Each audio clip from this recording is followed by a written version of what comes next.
Welcome to Political Beatdown. I'm Ben Meiselas, joined by Michael Cohen. We have a lot to discuss, a lot going on internationally, a lot going on domestically. I guess let's just start with the latest news of Maria Corina Machado, the Venezuelan opposition leader who was the supporter of Mundo Gonzalez when she was banned from the 2024 elections. They really won the election back in July 2024. I think that Machado has said a number of things and done a number of things to try to curry favor with Donald Trump that I think has made her look weak and has undermined her strength and I think ability to be an effective leader. I guess I understand why she thought she had to do that, but I don't respect it. I don't like it. And I think she's not getting what she wants anyway. But she was in the White House today. She met with Trump, not at one of these Oval Office pressers that are covered. It was a very quietly done one. And then afterwards, she went on state regime media, Fox, and she told Fox that she presented Donald Trump with the Nobel Peace Prize. She says, I presented the President of the United States the medal, the peace, the Nobel Peace Prize. Well, as we all know, the Nobel Peace Prize is non-transferable. It is deeply embarrassing that Donald Trump would just want a fake medal. It is deeply embarrassing that that's what our country has become. It's deeply embarrassing for Machado. All aspects of this kind of reek of weakness. But then at the same time, you had Caroline Leavitt, Trump's chief propagandist. She was holding a press conference and she was asked about Machado and the meeting. And is it still the view of Trump and the White House that Machado does not have the respect to be the leader of the people of Venezuela? That she does not have the respect? Let's watch her answer. Play this clip. Thank you, Caroline. Is it still the president's assessment that it would be very hard for Ms. Machado to leave Venezuela because he says she lacks the respect and support in that country? And will he raise that with her today? I think the president's assessment that you just pointed out was based on realities on the ground. It was a realistic assessment based on what the president was reading and hearing from his advisors and national security team. And at this moment in time, his opinion on that matter has not changed. Yeah. I mean, talk about nonsensical. Ben, you can go, have you ever watched that television show, Pawn Stars? The one, not porn, but Pawn, P-A-W-N, with Rick Harrison, the store in Nevada, where you can actually go in, and I don't know how people end up with them, but sometimes you have an athlete that won like a World Series ring or a Super Bowl championship ring, and they sell it. They sell their ring, because they need money. I wasn't sure where you're going with this, but and just because you buy the ring doesn't mean that you're Derek Jeter. It doesn't mean that you are Tom Brady. I mean, yes, you can have Mike Tyson's WBC championship heavyweight belt. That does not make you the heavyweight champion of the world. You know, I actually have, for example, one of Derek Jeter's black bats that, they used when he was hitting his 2000th hit. And let me be very clear. All right. I am not Derek Jeter. All right. And just because you have it doesn't mean, one, you earned it, or two, you even should have it. It reminds me so much. And I told you this story off camera. When I was there in Trump's office, when he became president-elect, I can't tell you the number of people that actually sent him either their husbands, their child's, or their own Purple Heart. And he looked at me and he goes, wow, this is something. And I remember saying to him, but you are going to return it, right? You should return it with a thank you note, like a beautiful thank you note. These people, I don't know whether he ever returned it. In fact, I'm not even sure whether or not I'm pretty sure he probably sent the thank you note or had one of the girls send a thank you note. But that to me is really stolen valor. And the fact that Machado had to come hat in hand, to the Oval Office and present the President of the United States with a shiny gift, to me, it undermines the seriousness, one, of the visit, and two, of the office of the presidency in both countries. Right. And as you saw from the clip, what did Machado get out of this? What is the pro-opposition, pro-democracy side of this getting? Donald Trump doesn't want a democracy in Venezuela.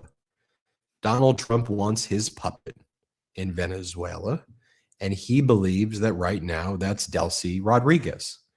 And Trump has heaped praise on her, and then she's heaped praise on him. Yesterday and today, he said she's a deeply respected woman. She's a great person, that she'll be fighting for the interests of America.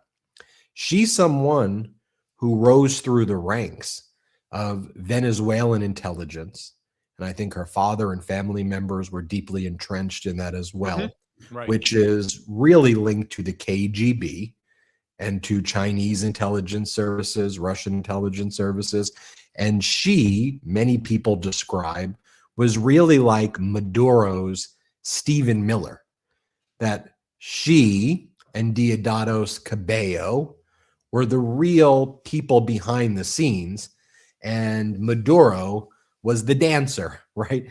And so you just think about, and by the way, Delcy used Putin's tactic, which is, okay, Machado's coming in the next day. I'm going to give Trump the call right before. That's what Putin does every time, right? Zelensky does a meeting right before that meeting. Putin gives a call before and a call after. So I wouldn't be surprised, although we haven't learned about it yet, that there's also going to be a call with Delcy next. Because now what Delcy and Trump agreed to is, where do you think the oil money is going? Let me give our audience multiple choice, an A and a B. Do you think that oil money goes to A, a bank account in the United States of America where there's transparency? I'll do three.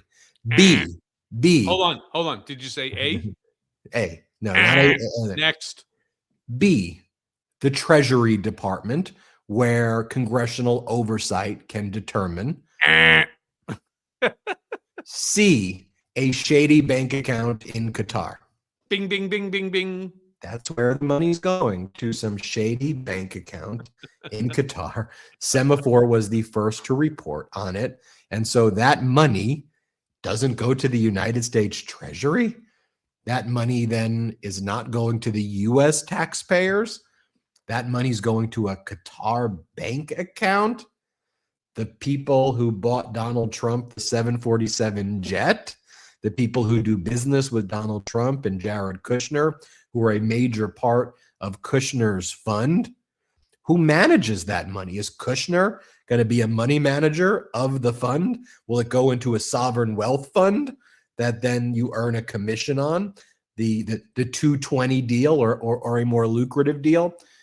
I mean, you pull back from this, Cohen, and we haven't even gotten into all the other stuff that's going on, but just this Venezuela situation, it will not. I mean, hat tip to Semaphore for breaking that story. Yeah, great but job. In a Trump news cycle, meh, he's doing it. That didn't always used to be the case. Not here on the Midas Touch Network. We bring it up, explain to you the ramifications.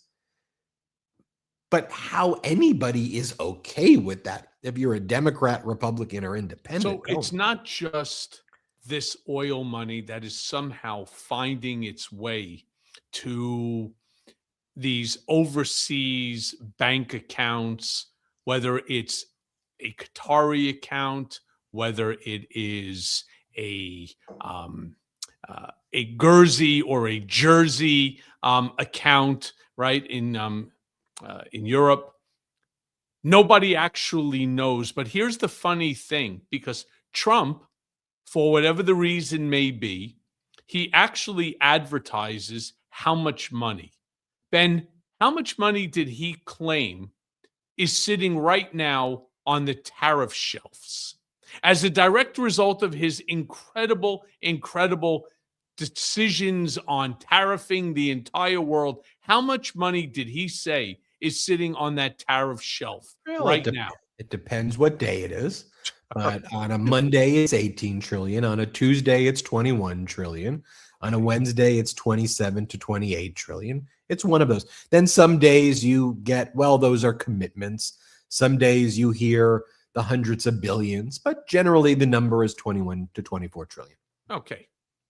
Let's say it's even $1 trillion. And the question that I would love to be asking, because I've looked and I cannot find it, where is that being recorded? How come the Treasury does not have posted on its site a bank account that actually demonstrates that there's 1 trillion, 17 trillion, 18 trillion, 21 trillion, whatever the number is? I don't see a bank account that is labeled tariff shelf. But that's just one pocket of money. What about the trillions of dollars, Ben, that Trump has claimed, investment money that's coming into the United States from countries like Qatar, countries like Saudi Arabia, or the Emiratis, or any of the other countries that have claimed to be investing in the United States? Where is all of that money? What bank account? How come Congress, who is in charge and has the power of the purse, how come they're all sitting back? Where are our Democrats to turn around and to say, okay, you know what? We're going to need a little transparency here, fellas, and we'd really like to know where that money is. If it's only $100 million, fine. It's only 100, but at least it's where it's supposed to be, in the coffers of the U.S. Treasury, not in some overseas bank account or used as some slush fund for whatever the hell that these guys are up to. Where? Yeah, and that's what leads me to believe as well that there are broader discussions here taking place with Putin and Xi Jinping and others about profit sharing of spheres of influence, giving you my opinion, of course, and that there were broader deals were made about, you talked about this, others have as well, about US, Venezuela, Russia, Ukraine. Notice with all the chaos taking place right now, people aren't talking about Ukraine. And people aren't talking about Israel. They're not talking about a whole bunch of things either. They're not talking about affordability anymore. They're not talking about the removal of SNAP's benefits. They're not talking people getting killed in Gaza. People don't talk about every day. Yeah. Every day. I mean, they're not talking about, you're right, Ukraine. They're not talking about this ongoing, continuous blitzkrieg on Ukraine by Russia. And it was a big issue that people were talking about as we headed into 2026. There were all the meetings. Zelensky showed up, and then there were the meetings with Witkoff and Kushner and the Russians that took place in Miami. But notice, when was it that the Greenland threats really escalated? Like, we know that from time to time, Donald Trump would bring up threatening Greenland since the start of this term. But when did it really escalate and become very tangible? Do you remember? When was Jeff Landry, the governor of Louisiana, when did he become a special envoy to Greenland and announce that he wants to be the governor and take it over?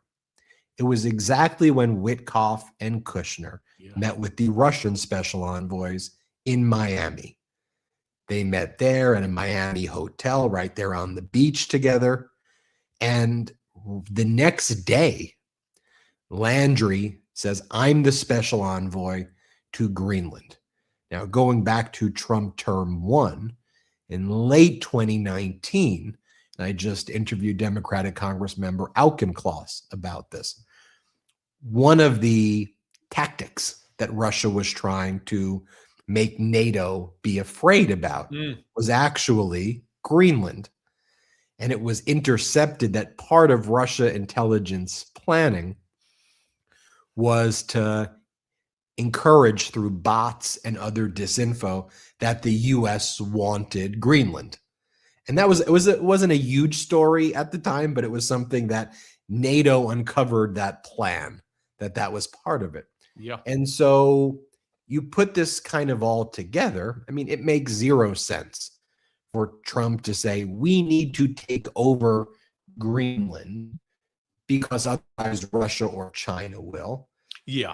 The very purpose of NATO is that if Russia or China takes action against Greenland, all NATO, Article 5, comes to the defense of Greenland. And they have already begun sending, troops and ships, to Greenland. What are we going to really escalate a war? We all know what it's about. It has nothing to do with Russia or China or their submarines that he says, travels through the port just off of Greenland, or these massive icebreakers. I have no idea why an icebreaker is even, relevant in this case. But putting all that aside, there are rare earth materials, and the special envoys company, rest assured, is very interested in them because these rare earth minerals are needed for AI. That's what this is all about.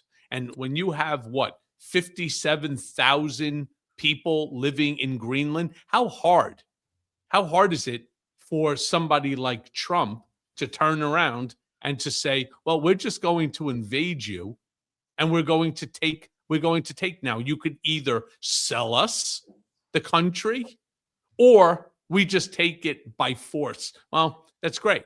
Either our NATO allies, 75 years, some of the oldest ones, 75 years, are already turning around and saying that would be a violation and we will not sit back and allow it to happen. But, Ben, one more thing. Another issue that we are not talking about nearly enough than Ukraine and the other matters that Israel and the other issues like Iran and the false claim that we obliterated their entire nuclear, fission apparatus. We're not talking about Epstein. We're not talking about the release of the files. We're not talking about the fact that 1% or less than 1% of the documents so far have been released. We're not talking about that. This was weeks ago the only thing everybody was really talking about. What's happened to that? Well, when you open up the fire hose of chaos and you flood the zone with everything else, including the possibility, as from the own mouth of our president, that maybe we don't even need elections anymore, well, this is what you get. And where do you think, just going back to Greenland, then we'll talk about Iran, then we'll talk about Epstein, where do you think the money would go if Trump invaded Greenland or acquired it? Where do you think that if the natural resources were to be sold, do you think that money goes to the Treasury or to American banks? Or do you think it goes to the Qatari bank as well?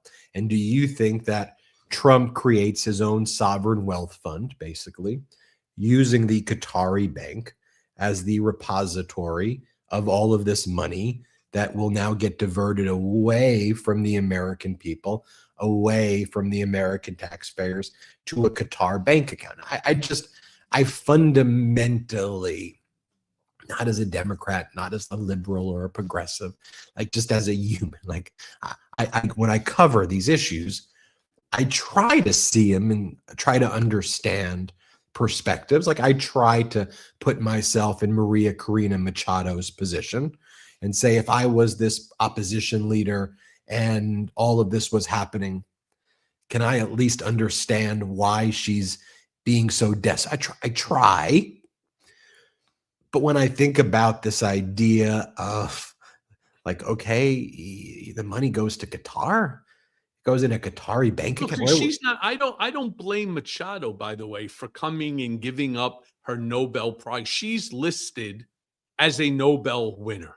Whether she gives that trophy to Trump, whether she takes it and flings it into the fucking ocean, it doesn't make a difference. Her name is on the books, not his. Not whoever holds, the trophy doesn't automatically get the covet, from it. So I understand why she, in exchange for a shiny little object, her hope was that Trump would back her and endorse her to become president of Venezuela.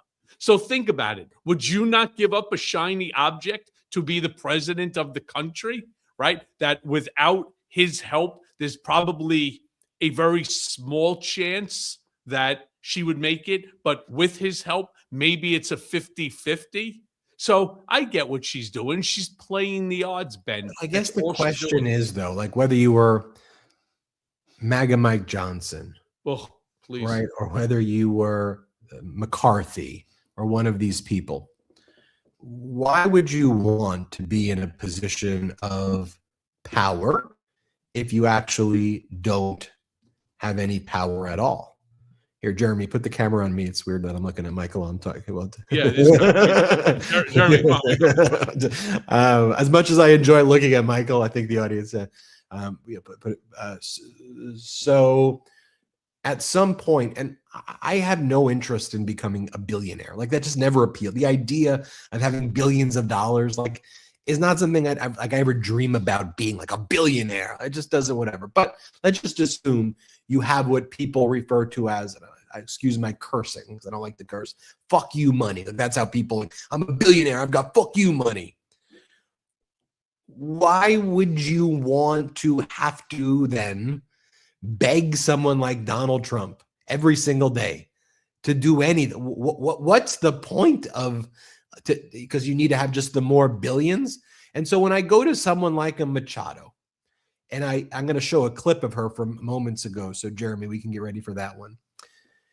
By doing what she did, she has made it so she actually likely won't ever be the leader of Venezuela in an effective way at this point.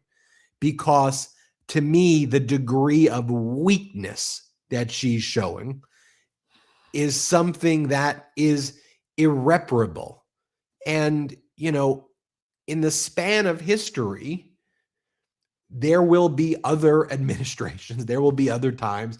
And I just think even if you're being selfish, even if all you care about is just you, I just don't see how in a Trump world you can do anything other than push back and fight back, because you're next. It's what first they came for this, then they came for this, then they came for that. They're coming for you.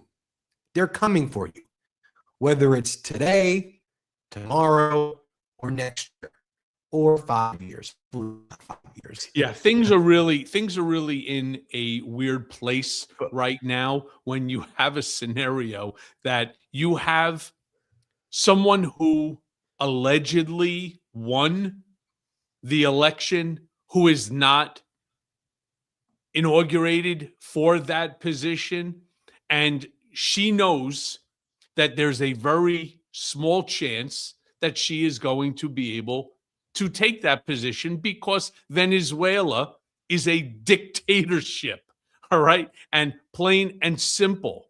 So her strategy here is anybody that can actually help me to get over that finish line, I'm willing to speak with. I'm willing to lower myself. I'm willing to bend the knee for. And if bending the knee requires to sit there and to present to the king a Nobel Peace Prize that she won, well, okay, she's willing to take that. But I'm with you, Ben. History will not look kindly on it. And I believe that you're right, that when this administration is over and with all of our help, with all of us being unified as one voice, with one mission is all that we have, all of this stuff. These are just reasons in order to be on this mission, to be part of this Midas Touch Network family. The mission is to ensure a blue tsunami to wipe the red right off the map in the 2026 midterms. Just imagine how much things change. Just imagine the fact that Congress will no longer roll over for their bellies to be rubbed and allow this administration to get away with the shit that they are getting away with. Imagine if you now have, instead of a Republican, MAGA Mike Johnson, as Speaker, you now have somebody, else. And I'm not going to say Hakeem or like a Jamie Raskin or just somebody else who's willing to take control. And then you have a majority to go ahead and to pass or to put onto the floor legislation instead of shutting Congress down. Just imagine how different things would be. And imagine if we can really, as a unified group, as a Midas network family, imagine if we're so big that we can actually help to ensure that the Senate turns as well. Just imagine how much things change. Imagine the damage that we can stop this administration from getting away with during the last 2 years. And that, my friends, is the reason why we are all here.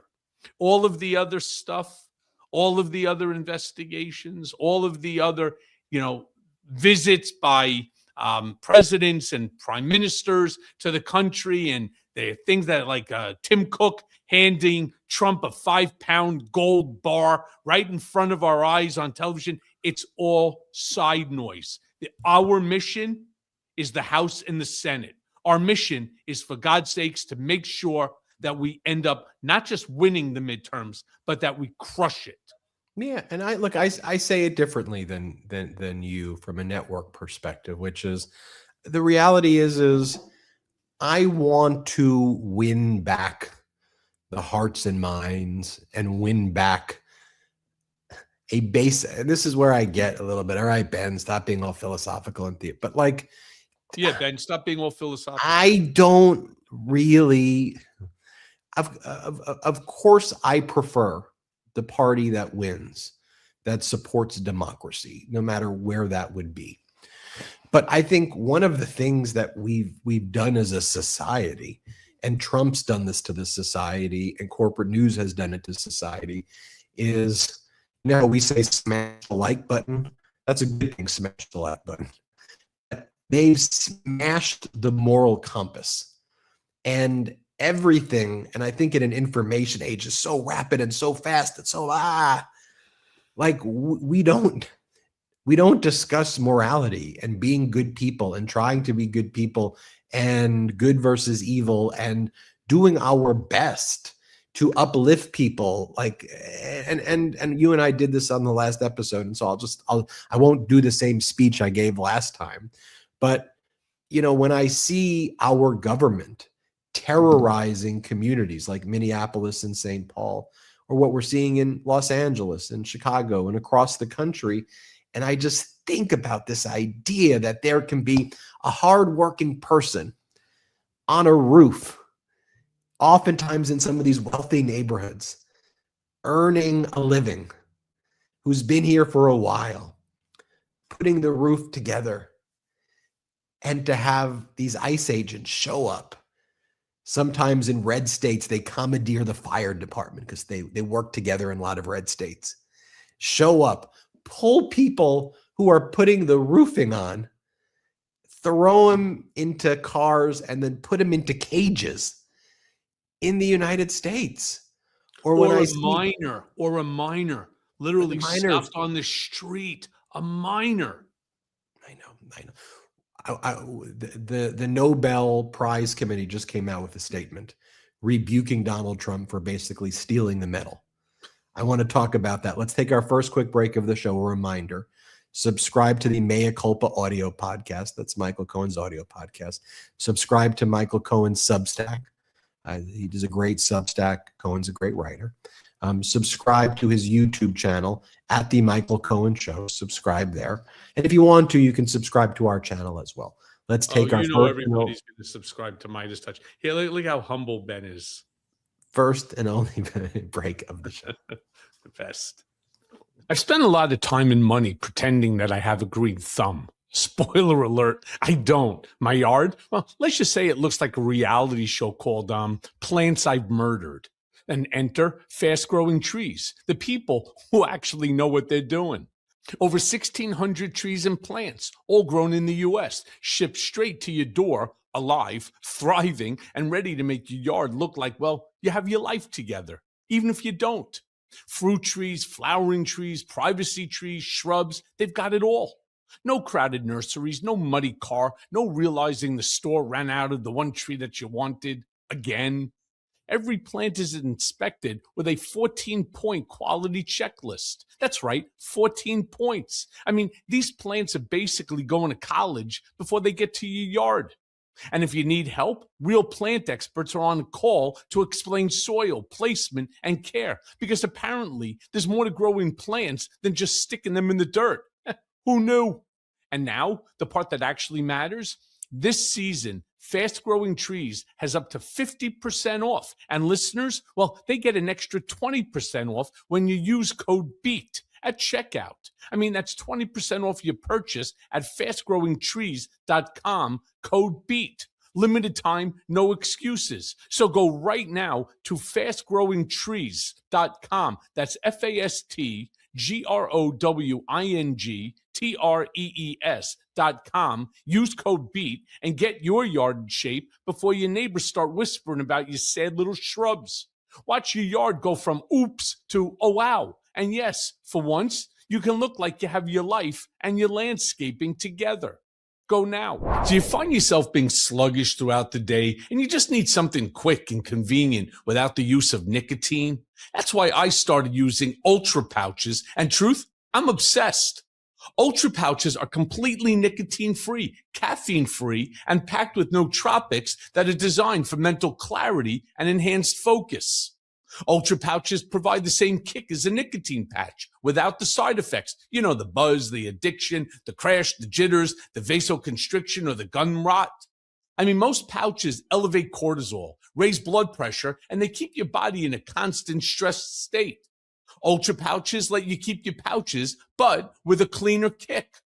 Ultra Pouches give you the great pouch experience that I actually like, but without, again, the nicotine, the flavor, the burn, the kick, the habit without feeling wired at night.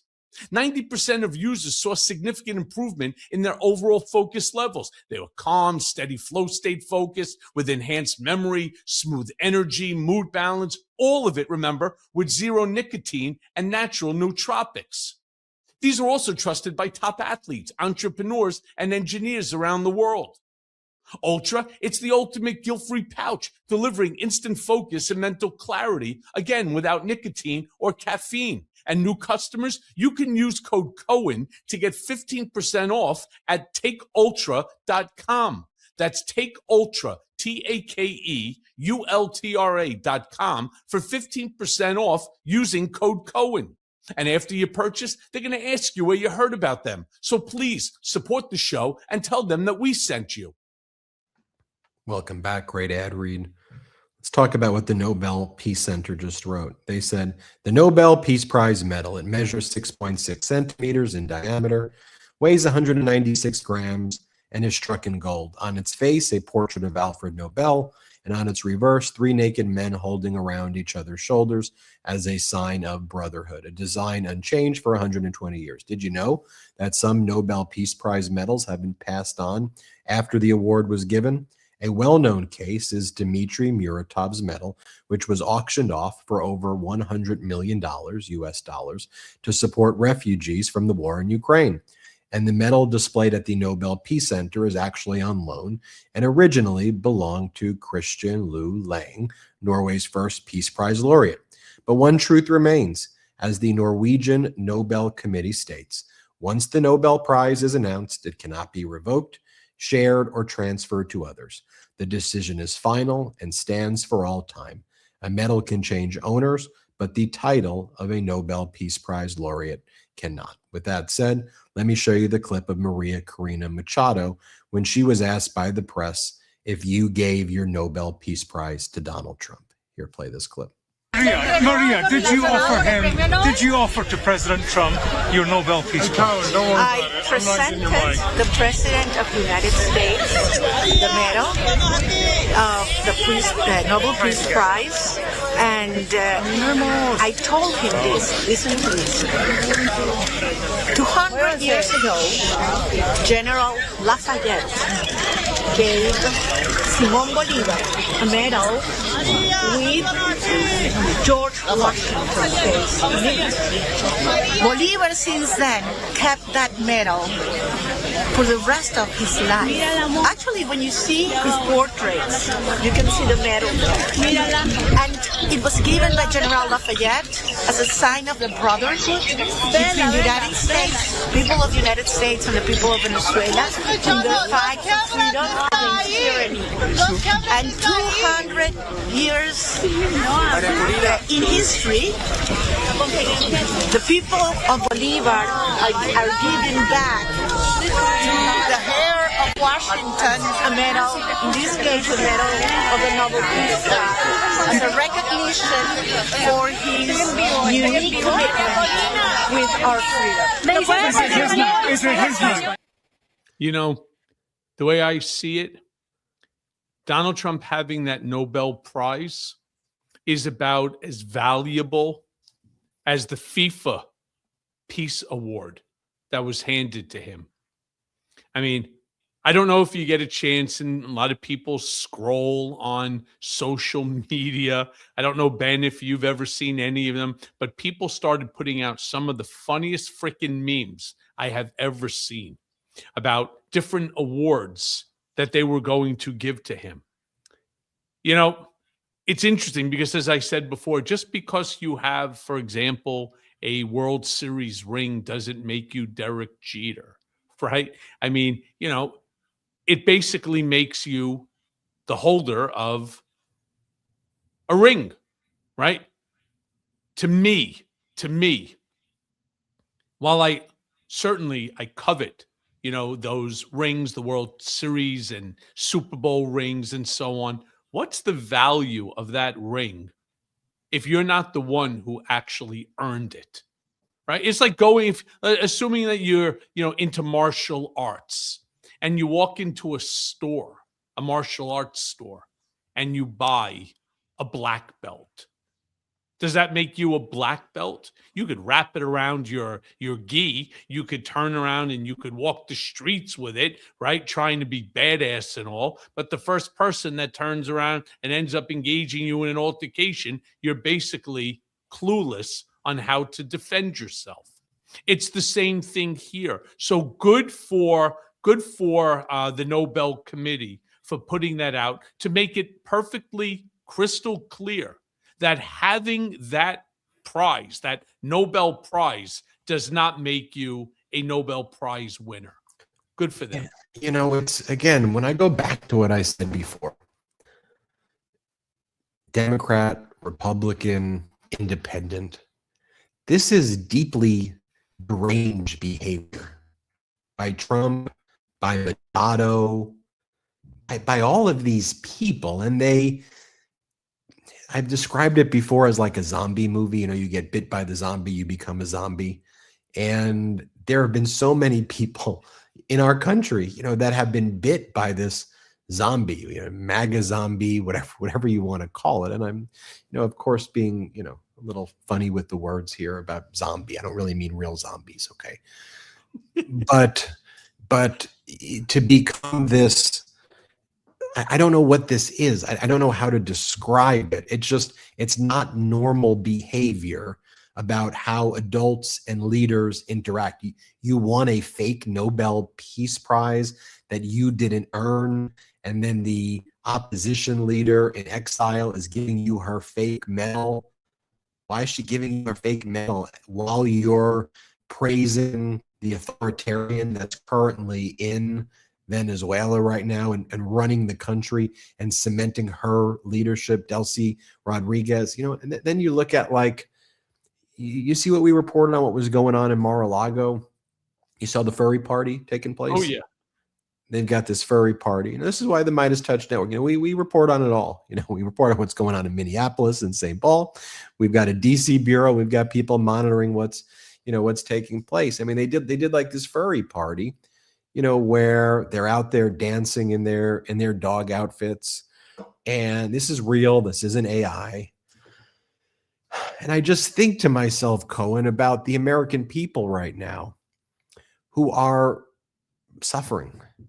And the American people right now, I mean, you saw Donald Trump's latest polling. It's just an absolute disaster on everything, especially his handling of immigration since they killed Renee Nicole Good and then tried to cover that up, covering up the Epstein files. It's horrible. The guy's approval is in the freaking toilet bowl right now. And their best issue is one of their worst issues now, immigration. But while all of this is going on, while they've ripped away healthcare from tens of millions of Americans who just can't afford it anymore, they're out there doing these, dog face parties, masks and Mar-a-Lago, and they are telling the people, we hate you.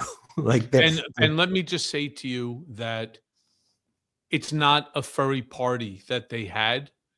It's a Mar-a-Lago face surgery gone bad. That's true. And this is the new look that they're all going for with their plastic surgeons. They're going for, there you go. They're going for the Maltese look. They used to be, they used to want to go for the waxings. Now they're adding hair.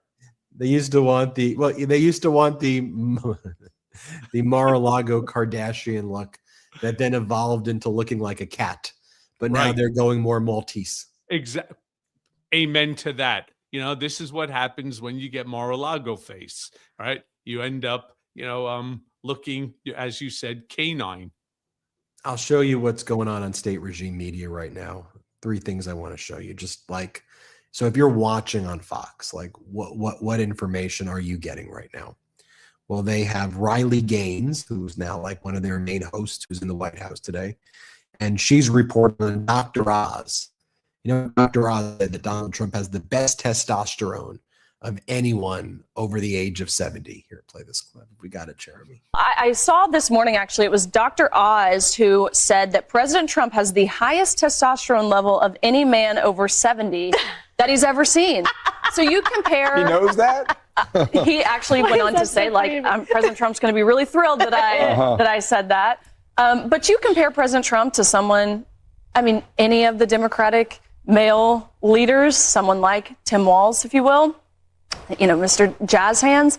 You ask any 20-year-old boy, especially on a college campus, who they would rather spend a day golfing with, President Trump or Tim Walz, you have to imagine that majority of them are going to say President Trump.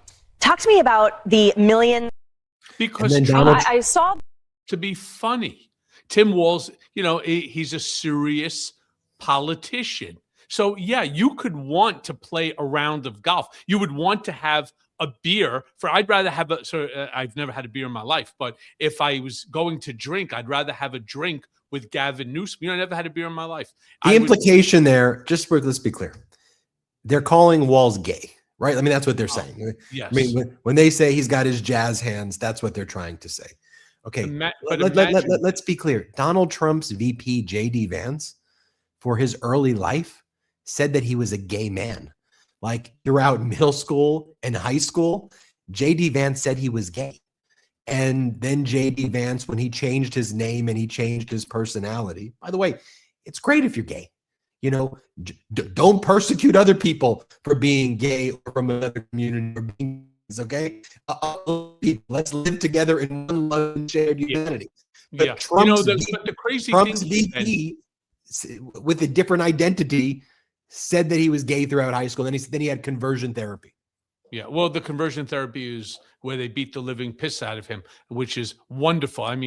Just think about that as an ideology. Think about that for somebody, the damage that's done to someone's psyche, right? And now the guy is the vice president of the United States of America. This whole thing is absolutely nuts. But just because you want to play golf with somebody, what the hell does that mean, right? I'd rather play golf, for example, with, I don't know, Robert De Niro than I would Donald Trump, right? I would rather play, I'd rather hang out with Leo, right, DiCaprio, than I would with, with Donald Trump too, right? I mean, I don't understand what the comparison is all about, right? First of all, Tim Walz isn't known for being a golfer and so on. He's a serious politician. I'd rather have them compartmentalize what they're really trying to get out there. And Ben, you nailed it right on the head. They were trying to turn around and to make the allegation that Tim Walz is gay. Yeah, that's where they by jazz hands, and it's I mean, leave it at that. I'm more JD based, but I'll just leave my JD bit. Then on state regime, here's what they talk about. Riley Gaines saying about Trump being they call Trump misogynistic. Here, let's play this clip. Right away. He respects women. He's hired a lot of tremendously talented women. We've interviewed them. We've met them. And my dad, former military, as you know, used to say that the test of a man is how he treats the women in his life. Can he be that alpha and be loving and generous and all those things? Sweet. Yeah. They call him a misogynist, but really he's like the worst misogynist ever. Gives women In a shot. He isn't one. Yes. Yeah, exactly. Susie Wiles, Tulsi Gabbard, Caroline Levitt, all wonderful women a part of his team. What's the point that they're making there? Well, seriously, what's the point? Look, Ben, we can sit here and we could try to understand Donald Trump. I actually understand him better, unfortunately, than most people or anybody should understand another person. First of all, does Donald Trump hire a lot of women? No. Take a look, for example, as his first administration. They did not, including at the Trump Organization, the number of people who were executives, and I could probably name them all. There was only one. Actually, that's not true. There were two who were executives that were female, with one of whom being Ivanka.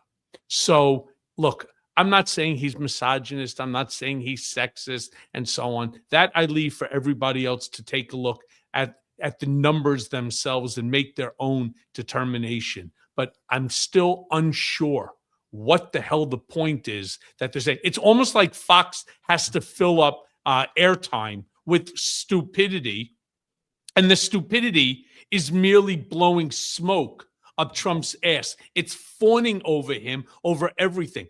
First, it's his testosterone levels, right? I'll tell you what. Why don't we get a copy of the report on his testosterone level? Why not? I mean, if your testosterone level, why would you not put it out? And by the way, I wouldn't take it from them. Let's just turn around, send them over, for a blood test, and let's run it with an independent lab and so on. If it is, good for him. If it's not at the age of 80, so what? I mean, I'm just trying to understand, other than to turn around and say he's superhuman. He's superhuman. He could impregnate a wall, right? I mean, this is what they're trying to say, is that not only is he the healthiest president ever, right? Doesn't make a difference that he's turning 80. He has the highest testosterone level. He has the best memory. He's passed every cognitive exam with flying colors. He got a complete A+ and so on. They're trying to make him into Superman. And why they need to do it, I don't know. It's not going to make him president for life. It's not going to make him president of the United States for all eternity. We're all here based on God's will, right?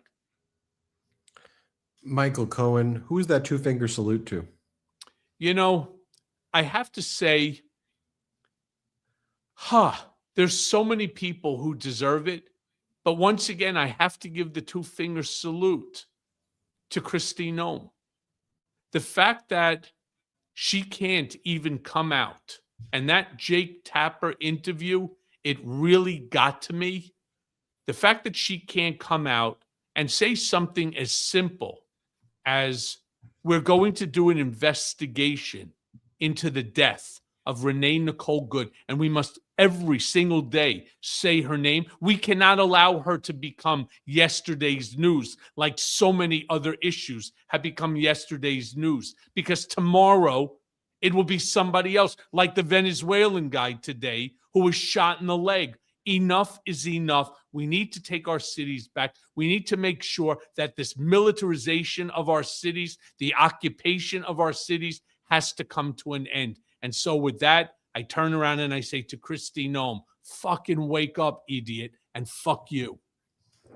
Everybody, make sure you subscribe to the Mea Culpa audio podcast. Subscribe to Michael Cohen's YouTube channel at The Michael Cohen Show. Subscribe to Michael Cohen's Substack. Just search Michael Cohen on Substack. Subscribe to our YouTube channel as well. And apologize if the internet was bad. I don't know what was up again with that. But is it bad right now, Cohen, as I'm speaking? Now it's finally good because we're calling it quits. We're calling it a show. For whatever the reason is, it was glitchy, it was bad. But then what do you expect? It's Spectrum. I had the same shit going on here in New York. And by the way, to those that are asking about the ring, yes, that is a Yankees championship ring. But I do have to say it was earned. Now, no, I'm not a baseball player. To those of you who've read my first book, Disloyal, you will know that my son played baseball. He played high school baseball for the New York Yankees, for the high school travel team for the New York Yankees. It was called Hank's Yanks,